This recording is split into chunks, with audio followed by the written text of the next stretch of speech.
መምህር ስንሆን ብዙ ነገር ማወቅ እንደሚገባን ግልጽ ነው። ከስራችን እንኳን ውጪ የሆኑ ብዙ ነገሮችን መገንዘብ ይገባናል። ይህን የራሱን መጽሐፍ የማያውቀውን መምህር እስቲ እንስማው። እስራኤል የምትባለው ሀገር በመሰረቱ እስራኤል 1948 የተመሰረተች ሀገር ናት። እስራኤል የሚባል ሀገር አልነበረምም፣ የለምም፣ በታሪክም አልነበረም። እስራኤል የሚለው ስም በቁርአን ውስጥ 43 ጊዜ የተጠቀሰ ሲሆን ፍልስጤም የሚለው ስም ግን አንድ ጊዜም አልተጠቀሰም። ቁርአን ራሱ ይሄው አከራካሪው የእስራኤል ምድር ለእስራኤል ልጆች እንደተሰጠ ይናገራል። በተቃራኒው ግን ለፍልስጤም ወይም ለሌላ አካል እንደተሰጠ አይናገርም። ሱራ አልማይዳ በተባለው የቁርአን ክፍል ውስጥ በምዕራፍ 5 ቁጥር 20 ላይ እንዲህ ተብሎ ተጽፏል። ሙሴ ማለት ነው ለህዝቦቹ ባለ ጊዜ አስታውስ፣ ህዝቦቼ ሆይ ያላህን ጸጋ በውስጣችሁ ነቢያትን ባደረገና ነገስታትን ባደረገላችሁ ከዓለማትም ለአንድም ያልሰጠውን ችሮታ በሰጣችሁ ጊዜ በእናንተ ላይ የነበረውን ጸጋ አስታውስ ይላል። እንዲሁም ቀጥሎ እዛው ሱረት አልማይዳ ምዕራፍ 5 ቁጥር 21 ላይ እንዲህ ይላል፣ ህዝቦቼ ሆይ ያችን አላህ ለእናንተ ያደረጋትን የተቀደሰችውን መሬት ግቡ፣ ወደ ኋላችሁም አትመለሱ፣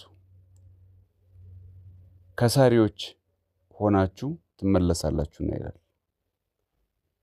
እንዲሁም ሱራ አልኢስራ ምዕራፍ 17 103 እና 104 እንዲህ ይላል።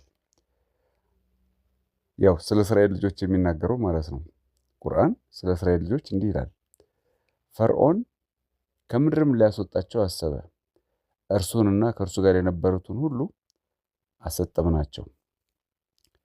ከእርሱም በኋላ ለእስራኤል ልጆች ምድሪቱን ተቀመጡባት፣ የኋለኛይቱን የትንሣኤ ቀጠሮ በመጣ ጊዜ እናንተን የተሰበሰባችሁ ስትሆኑ እናመጣችኋለን አልናችሁ ይላል። እንግዲህ ቁርአን በዚህ መልኩ ይሄው አከራካሪው የእስራኤል ምድር ለእስራኤል ልጆች እንደተሰጠ በተለያየ ክፍል ይናገራል። ለፍልስጤማውያን እንደተሰጠ ግን አንድም ቦታ አይናገርም። እንዲያውም እንደነገርኳችሁ ፍልስጤም የሚል ስም በቁርአን ውስጥ ፈጽሞ የለም። እንግዲህ ኡስታዝ አቡበከር በታሪክ እስራኤል የሚባል ምድር የለም ብሎ ሲናገር ከየት አምጥቶ ነው? በእውነት እሱ የቁርአን አስተማሪ ከሆነ ከቁርአን ነበር መናገር ያለበት እንጂ ከስሜቱ መናገር የለበትም። የማንም ሰው ፍላጎት የማናችንም ፍላጎት ሊሆን የሚገባው እስራኤልና ፍልስጤም ተስማምቶ እንዲኖሩ ነው። የእስራኤላውያን መኖር እንደሚፈለገው የፍልስጤማውያን መኖር ይፈለጋል።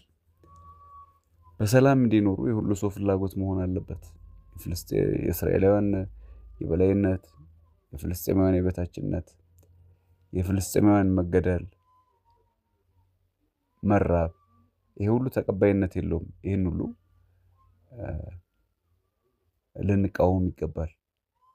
በሰላም እንዲኖሩ ተስማምተው እንዲኖሩ ማድረግ ይገባናል። ዓለም ኃላፊ ናት፣ ምድርም ራሱ ኃላፊ ናት። ይህንን መደገፍ ጥሩ ነው።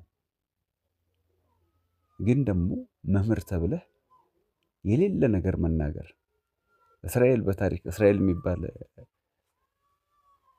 ሀገር በታሪክ የለም ማለት ግን አለማወቅና የማንነት መገለጫ ነው።